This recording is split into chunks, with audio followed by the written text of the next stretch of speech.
السلام علیکم ورحمۃ اللہ وبرکاتہ۔ دوستوں، جب کوئی شخص آپ کے اوپر بے انتہا ظلم ڈھاتا ہو اور آپ کو طرح طرح کی اذیتیں اور تکلیف دیتا ہو، یا کسی کا کوئی ایسا کاروبار ہو جو ناجائز ہو، ناجائز سے مراد تو آپ سمجھ ہی گئے ہوں گے۔ کبھی کبھار ہمارے گھر کے ہی سامنے کوئی گھر والا اپنے گھر کو برائی کا اڈا بنا دیتا ہے، اور کبھی کبھی کوئی دکاندار ہمارے گھر کے سامنے ہی شراب اور جوئے کی دکان جیسے کھول دیتا ہے۔ بہرحال اس طریقے کے ناجائز کاروبار کو بند کرنے اور ختم کرنے کے لیے اس تعویذ کا آپ استعمال کریں۔ انشاءاللہ تعالیٰ ایک ہی تعویذ سے آپ کے دشمن کا کاروبار ہمیشہ کے لیے بند ہو جائے گا۔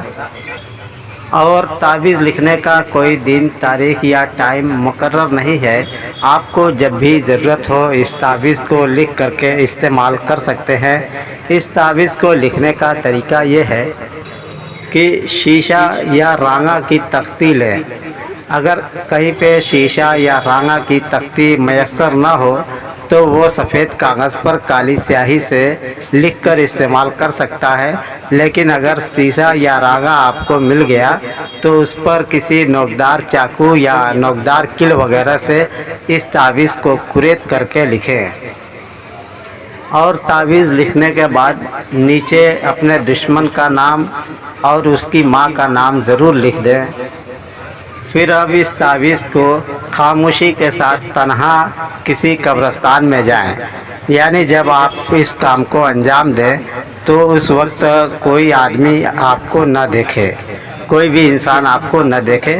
اور جب آپ تعویذ کو لے کر کے قبرستان جائیں، وہاں پہ گڈھا کھودیں اور پھر اس میں گڈھے میں تعویذ کو ڈال کر کے گڈھے کو مٹی سے بند کر دیں، اور پھر کھڑے ہو کر کے پیچھے مڑے بغیر آپ سیدھے اپنے گھر کی طرف رخ کریں اور چلے آئیں۔ اس لیے قبرستان جاتے وقت کسی ایسی جگہ کا انتخاب کریں جہاں لوگوں کی آمد و رفت کم ہو۔ ایسی ٹائم کا انتخاب کریں کہ کسی سے آپ کی ملاقات نہ ہو۔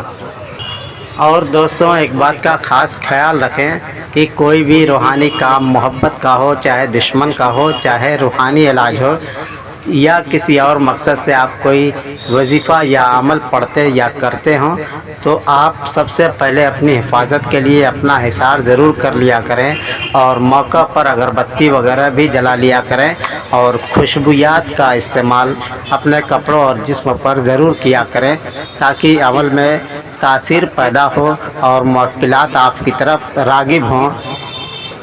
اور جس عمل میں خصوصی بخور ہوتی ہے، آپ اس کا استعمال بالکل بھی نہ بھولیں تاکہ عمل کے رجعت اور نقصانات سے آپ محفوظ رہیں۔ خدا حافظ۔ السلام علیکم ورحمۃ اللہ وبرکاتہ۔